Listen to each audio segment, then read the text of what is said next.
S'intéressant aux doctrines de Paracelse, à John Van Helmont et quelques autres, il va travailler la chimie, chercher à obtenir la pierre philosophale, mais surtout, ce qui est intéressant, c'est que Pierre-Jean Fabre fut aussi, accessoirement, le médecin du roi Louis XIII, quand ce dernier était de passage dans la région, donc un personnage reconnu, admiré, qui est tout à fait respecté. Mais le plus intéressant de la pensée de Pierre-Jean Fabre, c'est que les nombreux textes qu'il a écrits font référence en permanence à ce qu'on appelle une alchimie chrétienne. C'est-à-dire qu'on est déjà sur une perspective d'alchimie au sens physique et d'une alchimie au sens spirituel ou psychique.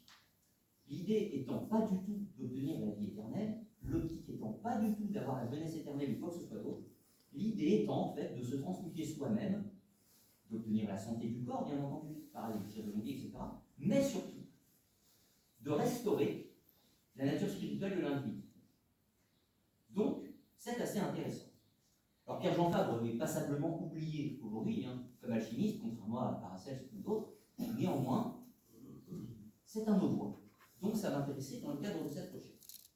Alors, l'idée aussi, et je vais vous citer un extrait, il considère, je le cite, nous pouvons méditer par-dessus les révélations que les chrétiens en ont, et qu'il faut assurément croire que Dieu est l'alchimiste des alchimistes, fera ainsi du corps humain et de l'âme humaine pour les unir éternellement ensemble.